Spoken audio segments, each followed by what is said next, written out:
आखिरी प्रश्न, भगवान, जब भी मैं आपकी बातें सुनता हूं तो मेरा शादी करने का पक्का इरादा चकनाचूर हो जाता है, लेकिन जब भी मैं अपनी ओर से सोचता हूं तो मुश्किल में पड़ जाता हूं कि शादी करूं या ना करूं। आपने पिछले 2 दिन में बताया कि समझदार आदमी को शादी करनी ही नहीं चाहिए।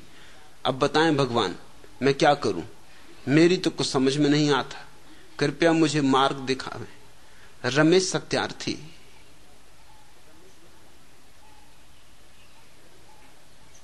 अपनी ही सूझ समझ से चलो। मेरी बातें सुन के उलझोगे तो झंझट में पड़ोगे। झंझट में इसलिए पड़ोगे कि तुम्हारा मन तो तड़फ रहा है शादी करने को, और मेरी बातें सुन ली तुमने और तय कर लिया कि नहीं करेंगे। तुम्हारे भीतर द्वंद्व हो जाएगा, और जितना तुम चेष्टा करोगे कि शादी नहीं करनी, उतना ही शादी में आकर्षण बढ़ता जाएगा। शादी का एक लाभ है, करते से ही आदमी को विराग पैदा होता है। जब तक नहीं किया राग पैदा होता।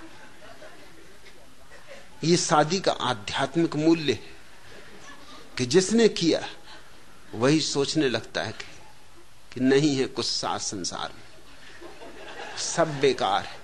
महात्मा गांधी ठीक कह गए। तुम कहते हो कि मैं कहता हूं कि समझदार आदमी को शादी नहीं करनी चाहिए। नहीं, मैंने ऐसा नहीं कहा, तुम गलत समझ गए। समझदार आदमी नहीं करता, मगर समझ कहां से लाओगे? शादी करोगे तभी तो समझ आएगी ना। पहले शादी करो, उससे समझ आएगी, फिर अगर समझ को कायम रख सको तो बहुत, फिर उस समझ में टिकना। अनुभव के बिना कोई समझ नहीं। मेरी समझ तुम्हारी समझ नहीं बन सकती, यही तो मैं कह रहा हूं। तुम्हारे पिता कह जाएं, तुम्हारे दादा कह जाएं, उससे क्या होगा? तुम्हारी समझ ही तुम्हारे काम आने वाली। शादी एक अनुभव है, कड़वा मीठा, सुख दुख भरा, कांटे भी हैं, फूल भी, रात भी दिन भी। उस अनुभव से गुजरना जरूरी है, उपयोगी है। हां, अगर तुम्हारे भीतर दूसरों को ही देख के इतनी समझ हो कि तुम चौंक जाओ, और तुम्हारे भीतर से ही भाव तिरोहित हो जाए, तो बात अलग। नहीं तो समझ कहां से लाओगे? अभी तो तुम्हारे पास नहीं। तुम कहते हो मेरी को समझ में नहीं आता, शादी करो, आएगा समझ। अरे अच्छे अच्छों की समझ में आ गया, तुम्हारी क्या नहीं आएगा? एक से एक बलशाली देखे, समझ में आ गए।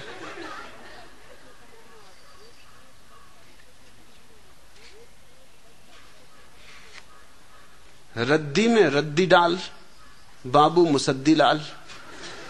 दफ्तर से आए पर घर के दरवाजे पर कदम रखने से पहले ऐसे घबराए जैसे चौखट के अंदर मीलों तक फैला कोई दहकता रेगिस्तान हो और वो प्यासे हो, या फिर प्रेतों का अड्डा कोई भूतिया मसान हो और सिर पर गंडासे हो। घर घर न कोई चिड़ियाघर हो जिसमें खूंखार जानवर आबाद हो, सबके सब भूखे हों और आजाद हों। न जाने उनके ऊपर किस दुर्वासा के शाप थे कि वो 1 नहीं 2 नहीं 5 लड़कियों के बाप थे। किस्मत की मारी थी, बेचारी थी, पीली पड़ रही थी, हाथ पीले नहीं हुए थे लेकिन कुंवारी थी। पहली लड़की लाल स्याही से अपने नाखून रचा रही थी, दूसरी भी चाहती थी, ललचा रही थी, पर शर्म से अचकचा रही थी। तीसरी कल की चटनी को कल के लिए बचा रही थी। चौथी हाथ में सूखी रोटी लिए उस चटनी के लिए शोर मचा रही थी। 5 बरस की 5वीं जाने क्यों रो रो कर अपनी हड्डियां नचा रही थी। पत्नी चलती फिरती जिंदा लाश थी, शायद यमराज को इसी की तलाश थी। रोगों का सिलसिला शरीर को खा गया था, लेकिन सारा बल जीभ में आ गया था।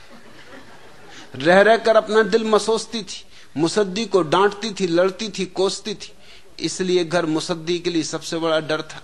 घर में घुसते वक्त उनका माथा पसीने से तर था, तो बिना किसी प्राणी या पदार्थ पर नजर टिकाए वे सीधे चारपाई तक आए और लेट गए। सुबह दफ्तर थोड़ा सा लेट गए थे तो साहब ने डांटा था, यहां पूरे ही लेट गए तो पत्नी क्यों ना डांटे।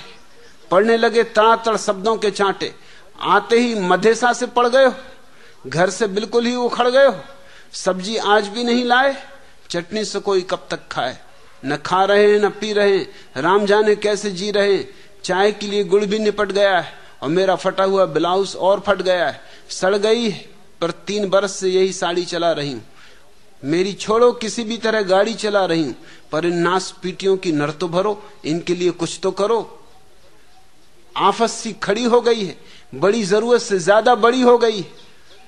दुछत्ती पर घंटों गुमसम बैठी, कबूतरों को दाना डालती और हर आने जाने वाले को ताकती। मंजली की फीस अभी तक नहीं गई है और हाय मेरे दांतों की टीस अभी तक नहीं गई। दवाई लाए? अजी सुनते हो, दवाई लाए? मुसद्दी बेचारा क्या बताए, जैसे तैसे कुछ शब्द उसके होंठों तक आए। दांत के दर्द की क्या कहती हूं, सारे दांत दर्द बन गए हैं, पूरे जिस्म में गड़ गए हैं। कर्ज के दांत, मर्ज के दांत, किराए के दांत, फीस के दांत, राशन के दांत, टीस के दांत, महंगाई के दांत, पढ़ाई के दांत, सब काट रहे। क्या बकबक कर रहे हो? भूल गई? पंसारी लाला ने बुलाया था, मकान मालिक भी 2 बार आया था। अब के किराया मिल जाएगा जरूर मैंने कहा था। मुआ नास पीटा बड़ी को घूर रहा था और कर्म की लागी कैसी बर्बादी कि अगली एकादशी को ही भांजी की शादी है। भात का क्या सोचा है? भात खाने को नहीं देने की बात करती, क्यों मेरे कलेजे पे घात करती? तू तो यमराज को भी मात करती। अरे मर रहा हूं, मौत से नहीं तुझसे डर रहा हूं। इस तरह दोस्तों, जिस समय हमारे देश के नेता सोफों में धसे हुए क्लासिकल म्यूजिक सुन रहे होते हैं, इनके यहां क्लासिकल म्यूजिक चलता है। सब अभ्यस्त हैं, किसी को नहीं खलता है। क्लासिकल सुर जब क्लाइमैक्स पर आते हैं तो मुसीबत के मारे मुसद्दी लाल मर जाते। इसके पहले कि भैया मरो, समझ लो तो अच्छा, जाग जाओ तो अच्छा, क्योंकि शादी तो सिर्फ शुरुआत है, फिर और बर्बादी है, फिर बच्चे कच्चे, फिर उनका भी अनुभव आएगा। अभी जैसे शादी करने को मन ललचा रहा है, फिर बच्चे पैदा करने को मन ललचाएगा। अभी पति बनने को मन ललचा रहा है, फिर पिता बनने को मन ललचाएगा। और बात कहीं रुकती, फिर दादा बनने का मन ललचाता है, परदादा तक बनना चाहते हैं लोग। लोग चाहते हैं कि अपने सामने नाती पोतों को भी देख लें, उनका भी विवाह रचा दें।